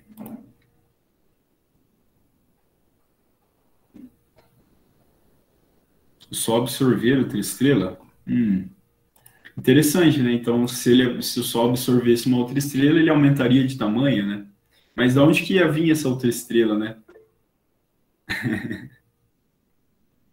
É possível ele absorver mais massa, né?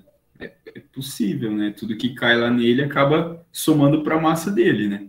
Só que para ser considerado significante tem que ser uma massa muito grande. Geralmente isso é difícil de acontecer, tá? Geralmente ali eles vão formar um sistema binário, vão ficar rodando bem rápido, acelerados um no outro, e depois meio que, né, a própria aceleração ali vai meio que esfarelando a estrela, assim, é um negócio bem, bem interessante. Mas são coisas mais específicas. Inclusive, sistemas binários de estrelas de nêutrons foi aquela que a gente identificou as ondas gravitacionais. Não sei se vocês lembram uns anos atrás aí. Uns 3 anos ou 4 anos atrás, eles detectaram. Exato, entendeu? Então, é isso que eu estou querendo dizer para vocês, né? Entendam que esse processo para ela se transformar em uma gigante vermelha é algo que acontece dentro dela mesma, é uma coisa natural dela. Então, assim como eu vou ficar mais velho e idoso no futuro, né, eu não dependo de outras pessoas, né, por exemplo. É um processo meu, né, do meu corpo. É a mesma coisa da estrela. Então, a gigante vermelha, ela vai surgir numa determinada idade da estrela. E aí eu explico para vocês agora a idade, né, que eu sei que vocês já devem estar curiosos para saber. Lembrando lá, então, que no núcleo da estrela, pode passar mais um slide, ou tem nada, depois a gente volta nesse. Então, pessoal, as gigantes vermelhas aqui, então, elas vão se formar justamente por esse esquema aqui, ó. Então, a gente tem a queima de hidrogênio. Não gosto dessa palavra queima, tá? Porque, como eu falei para vocês, é uma fusão nuclear que está acontecendo.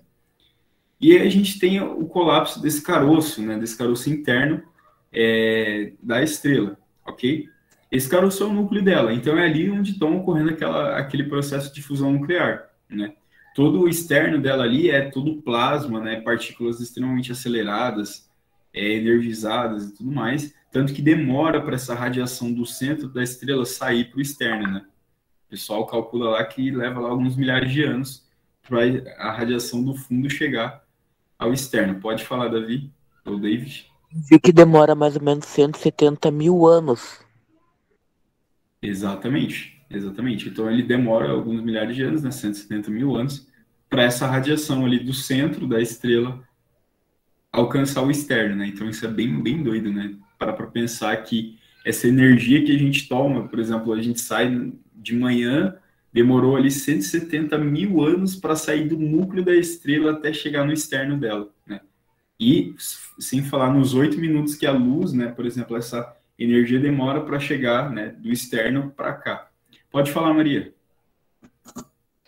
A camada de hidrogênio e o caroço dele, eles vão estar em constante processo de fusão? Isso, exatamente. O núcleo ali da estrela é a região de fusão nuclear. Só que aí lembra o que vai começar a acontecer aqui, pessoal? Ó, vamos parar para pensar. Se o processo de fusão nuclear começa a gerar muito hélio, o que vai ser depositado no núcleo da estrela? A estrela está lá gerando hélio, certo? Então, ó, e de hidrogênio, de 2 hidrogênios, está formando hélio. Aquele hélio, ele vai ficar dentro da estrela, ele não vai sair dali, ele fica dentro, né? Ele fica lá no núcleo. O que acontece? À medida que o tempo passa, você vai tendo um acúmulo muito grande de hélio dentro de uma estrela, né? E qual que é a questão aqui? O hélio, ele é mais denso do que o hidrogênio. Consequentemente, vamos dizer assim, ele se locomove para o centro da estrela, né? É o centro de massa. Então, tudo que for mais pesado vai para o centro de massa. E no caso da estrela, é o hélio. E aí, esse hélio lá, devido às condições de temperatura e tudo mais, ele vai começar a fazer fusão também. Então, o hidrogênio não é o único átomo que é capaz de fazer fusão. Os outros elementos, eles também são passíveis de sofrer fusão nuclear. E aí, esse elemento, ele vai cada vez mais crescendo, vamos dizer assim. Pode falar, Davi. Eu botei a mão sem querer. Ah, tudo bem. E isso vai gerando, né? Cada vez mais esse caroço interno começa a crescer a quantidade de hélio, né? E aí o que acontece? O resultante dessa fusão nuclear começa a ser muito mais energético.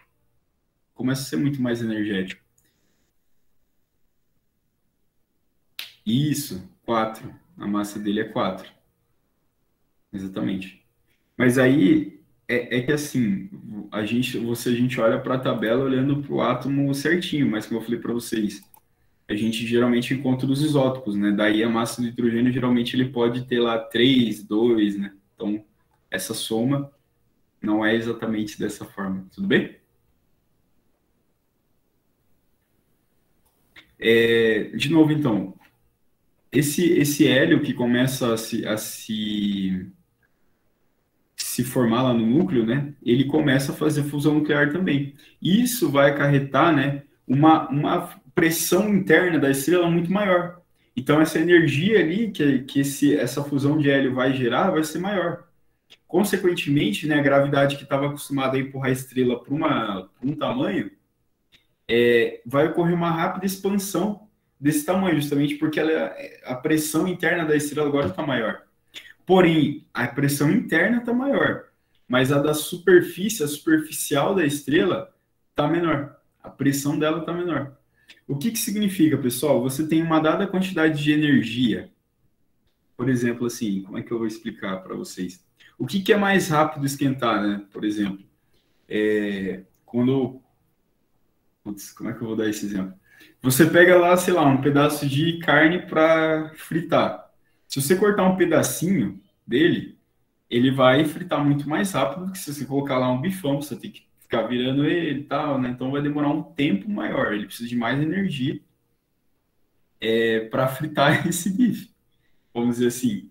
E na superfície da estrela, você tinha uma quantidade de energia ali térmica, aí você aumentou esse volume, consequentemente, aquela energia inicial térmica que tinha, ela é diluída. A palavra melhor seria uma diluição, vamos dizer assim. Então, a energia térmica em volta da estrela, na superfície da estrela, ela é menor.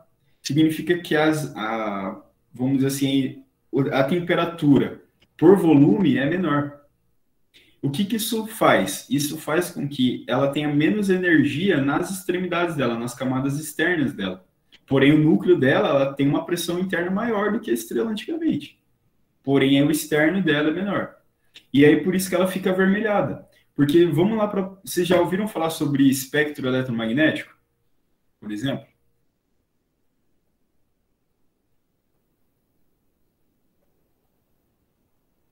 Já ouviram, pessoal? Só para eu ter uma ideia, assim.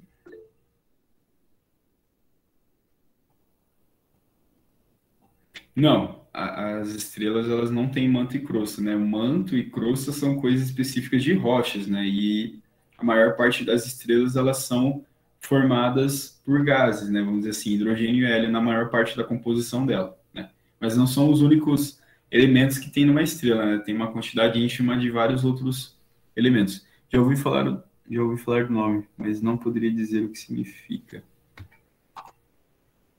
O que mesmo? Do que você ouviu falar, desculpa. Eu acho que eu falei e esqueci já. Tá bom, pessoal. Então, o espectro eletromagnético, lembrei. Tudo bem, Sabrina? Obrigado aí. Isso, exatamente, Maria. Você chegou num ponto legal agora. É isso que eu queria falar para vocês. Pessoal, se a temperatura dela, né, como eu falei para vocês, foi diluída na camada externa e ela ficou avermelhada justamente porque, se vocês olharem para o comprimento de onda vermelho, ele é menos energético do que o comprimento de onda azul, por exemplo. Não, o comprimento não, né? A luz vermelha ela tem uma frequência menor e um comprimento de onda maior. A azul ela tem um comprimento de onda menor e uma frequência maior. O que significa dizer, na prática? A luz azul ela é mais energética. Então, quando você, por exemplo, os astrônomos eles veem uma estrela azul, né? Vamos dizer assim, né? Por natural da estrela liberar aquele no pico de radiação azul, significa que ela é mais quente. E as gigantes vermelhas, como eu falei para vocês agora, elas têm esse externo dela avermelhado, né? Eles têm esse avermelhado, elas têm uma temperatura menor. Significa ali exatamente o que a Maria falou. As estrelas vermelhas, elas são menos quentes do que as azuis. Apesar disso parecer um pouco contra-intuitivo, né? Que geralmente a gente associa a cor vermelha com temperatura e o azul com frio. Mas, na verdade, na física, né? Pelo menos na questão de radiações, o azul, o violeta, eles são mais energéticos do que o vermelho, propriamente dito. Tá bom? Pessoal, é isso. Vamos lá passar para o exercício. Então, ficou legal aqui? Vocês entenderam a questão das gigantes vermelhas? E aí é por isso que ela é maior e por isso que ela é vermelha, né? Então, eu expliquei por causa do que acontece no tamanho dela e por que ela é vermelha, né? É uma inflação dela, né? Vamos dizer assim. Ela infla, né? Mas o interno dela tem uma pressão maior, tudo bem? Daí a gente poderia começar depois a conversar sobre, sei lá, ciclo estelar, né? Mas não dá tempo, porque a gente tem que focar aqui no exercício, tá? Tá, alguém entendeu mais ou menos? Dependendo de como for, a gente retoma na próxima aula, tudo bem? Daí eu tento explicar de uma outra forma, ou trago mais vídeos, coisas assim, tá bom? Mas aí rapidinho o papo que nem as meninas fizeram no começo da aula, tá bom? Vamos lá então para o exercício. Vocês vão ver que o exercício, né, não vai cobrar lá tudo que eu falei para vocês de fusão nuclear e tal, mas foi um papo interessante, eu aproveitei o gancho e falei para vocês uma curiosidade e que vai ajudar vocês de alguma forma, vocês podem ter certeza, porque aqui a gente envolveu vários conceitos, tá? Eu entendi, mas agora sim entendi, certo, é outra história. Não, tá tudo bem, ninguém, né, assim, eu demorei muito tempo, né, tipo, de pequenininho para cá, para começar a entender muitas das coisas que eu vi com a idade de vocês, né? Então, por exemplo, eu falando aqui, vocês entendendo é uma coisa, né? Hoje vocês têm uma idade específica, vocês têm conceitos e outras coisas na cabeça de vocês agora, mais escolar, né? Mas à medida que vocês vão crescendo, vocês vão relacionando com outras coisas que você aprender. Então, tipo, agora eu entendi lá que aquele louco lá, sexta-feira de noite, estava falando aquela vez lá. Que vocês vão relacionar com outras coisas. É normal, né? É o processo de aprendizagem, né? Ele é demorado. Ele é demorado, assim, né? No sentido muito difícil alguém que vai entender o fenômeno de gigantes vermelhas uma noite com um cara falando em meia hora, né? Se você conseguir, isso é muito, muito gênio, né? Muito, muito difícil, tá bom? Não se preocupem. É mais para vocês irem gastando mesmo. Que legal, tal coisa. Aí vocês podem ir pesquisando por conta de vocês, que é o que eu recomendo, tá? Duvidem de tudo que eu tô falando para vocês, né? Cheguem na próxima aula e fala lá. Eu fui ver lá tal coisa e não era bem isso. Ou tipo, eu vi tal coisa e era aquilo, mas eu vi que tem isso também, né? Então sejam céticos, né? Duvidem das coisas. Mas não da pai e da mãe, tá? Eles sabem. Geralmente. Pessoal, então vamos lá. Estrelas... Aqui, então vamos para o exercício aqui, ó. A estrela, eu falo Betelgeuse, não sei se é isso, tá? Perdoe se a pronúncia estiver errada, mas a estrela Betelgeuse está aproximadamente a 720 anos-luz da Terra. E a estrela e a estrela Antares está aproximadamente a 605 anos-luz da Terra. O que significa aqui, pessoal? Ele passou 2 nomes de estrelas e passou a distância que elas estão da Terra, tudo bem? Então, a gente tem uma mais distante e uma mais próxima, até aqui de boas, né? Tem a ver com aquela questão que a gente comentou nas aulas anteriores, então lá da velocidade da luz e tudo mais. Ambas são supergigantes vermelhas. Ó, supergigantes vermelhas é o processo que acontece com as estrelas supermassivas, tá? Eu falei melhor para vocês das estrelas gigantes vermelhas. Tem as supergigantes vermelhas, que são estrelas velhas supermassivas, tá? Mas é o mesmo processo. Tudo bem. Tchau, pessoal. Desculpa, não sei se eu estou me prolongando. Eu acho que é até às 8 aqui, né? Mas tudo bem. Quem precisar sair não tem problema, né? Então, vamos lá, pessoal. Coloque um verdadeiro... Ah, tá. Desculpa, não. Pulei aqui. Ambas são supergigantes vermelhas com diâmetros aproximadamente 900 vezes maior que o do Sol. Então, elas são cerca aí de 900 vezes maior que o Sol. Antares tem temperatura superficial de 3.500 Kelvin e Betelgeuse é 100 Kelvin mais quente que Antares. Ok? Então, ele só está dando a informação da temperatura. E brilha mais. Então, justamente por ela ser mais quente, ela tem, né, ali uma luminosidade maior do que a outra ali, que é menos quente, né? Mas ainda assim, elas são gigantes vermelhas, tá? Supergigantes vermelhas. Então, vamos colocar aqui com verdadeiro ou falso. A luz chega a Antares. A luz que chega de Antares saiu dela há 605 anos atrás. E aí? Tá certo? Sim. Vocês colocaram que é falso? Tipo, ó, calma lá. Vamos com calma. Vamos lá. A luz que chega de Antares saiu dela há 605 anos. Ó, saiu dela, por exemplo, ó, a gente tem uma estrela que está a 605 anos-luz de distância. Significa que a luz dela saiu há 605 anos atrás. Né? Verdadeiro? Oi?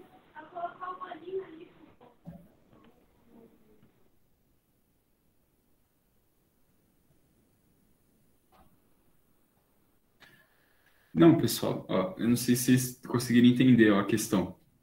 Se vocês olharem aqui, ó, qual que é a distância ali, ó? A distância que a Antares está.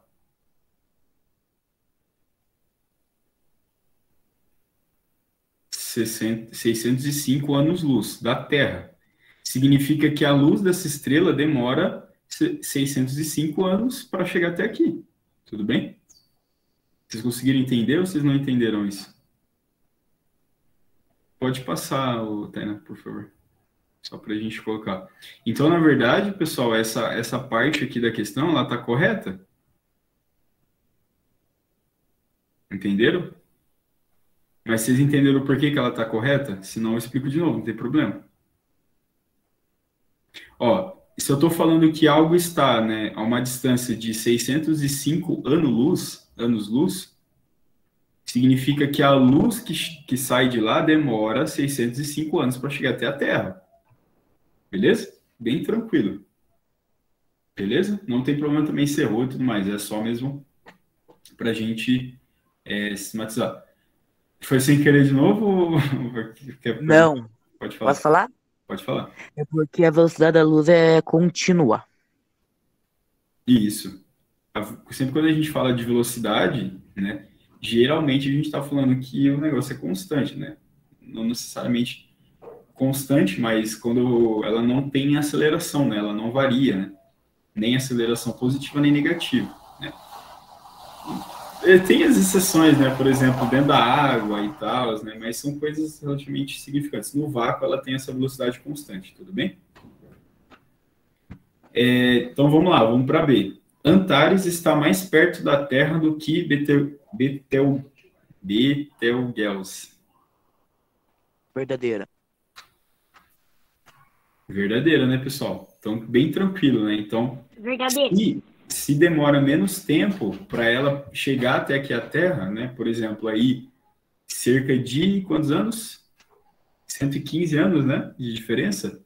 Né? Então, a luz de uma estrela chega a 115 anos antes. Se chega antes, ela está mais perto. Né? Então, Antares, ela está mais próxima, beleza? O diâmetro da estrela depende da constelação na qual está... Peraí, desculpa. O diâmetro da estrela depende da constelação na qual ela está e da sua cor? Falsa. E aí?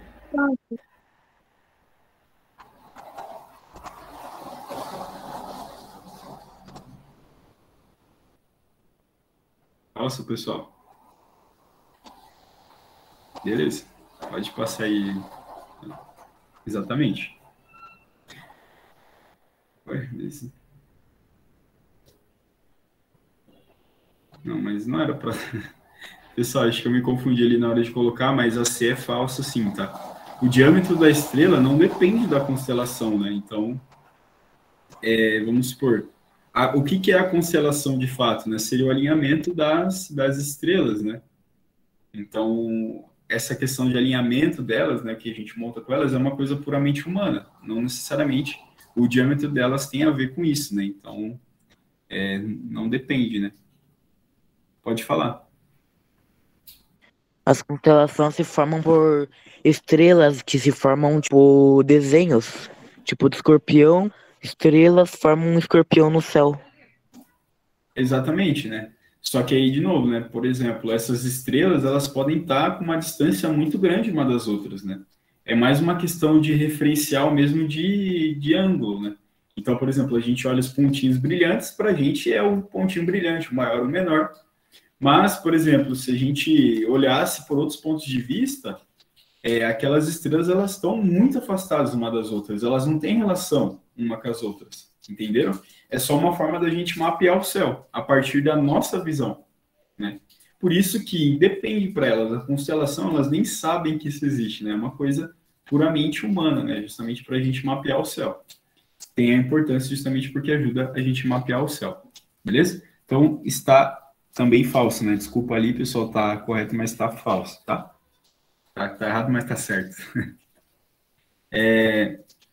Se Antares e Betelgeuse explodissem em supernovas no mesmo instante, veremos a luz da explosão de Antares antes da luz da explosão de Betelgeuse. Verdadeira. Verdadeira. Verdadeira. Perfeito. Verdadeiro. Perfeito, vocês entenderam o conceito aqui. E a constelação no qual está Antares está mais perto da Terra do que a constelação na qual está Betelgeuse. Verdadeiro. Verdadeira. Então, na verdade, pessoal, é falsa, mas tipo assim, vocês não pensaram errado. Vocês realmente entenderam o conceito da relação da posição da estrela. Só que por que ela está errada? Não está errada por causa da Antares em relação a, tipo, por exemplo, a Betelgeuse. Tem a ver com a constelação. A constelação não tem nada a ver. A constelação, como eu acabei de falar para vocês, é um ponto de referência, né? É um ângulo de visão nosso. Mas as constelações, elas não estão próximas ou distantes, né? Por exemplo, da Terra. Todas estão distantes, né? Todas elas têm distâncias muito distintas que formam uma mesma constelação. Então, vocês conseguiram entender? É só uma forma da gente mapear, mas não necessariamente que a constelação está próxima ou distante da gente. Vocês conseguiram entender isso?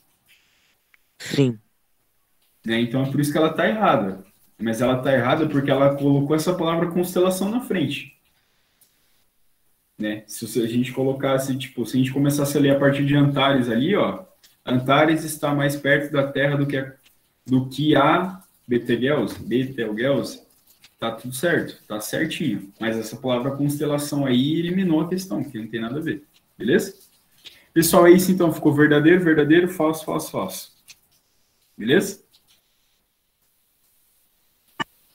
Vocês entenderam? Aí eu só trouxe a questão da gigante super vermelha, que eu acho que no nível 4 lá tem alguma coisa ou outra. Mas é interessante a gente falar, eu acho bem interessante. E eu coloquei mais também como forma de curiosidade para vocês, eu acredito que tenha ficado interessante, né? Visto que vocês estão aqui, vocês se interessam por astronomia também, beleza? E é isso, pessoal. Acho que o exercício foi ali bem tranquilo também, né? Tem que tomar cuidado com essas pegadinhas, como, por exemplo, a questão da constelação, mas vocês entenderam exatamente o processo, né? A questão do ano-luz, do tipo da estrela ali, beleza? Beleza, então? Desculpa aí, eu sei que eu falo bastante, mas espero que vocês tenham gostado, aproveitado, enfim, algum proveito. Isso aí, moçada. Parabéns aí para vocês de ficarem aí e tal. Gente, antes de vocês saírem, vamos fazer igual da aula passada, de preencher o formulário e colocar as dúvidas que vocês querem, para caso a gente venha com uma revisão para aula que vem, tá bom? Eu vou mandar esse link no grupo também, então... Mas quem já estiver por aí, se quiser responder, e até a próxima aula.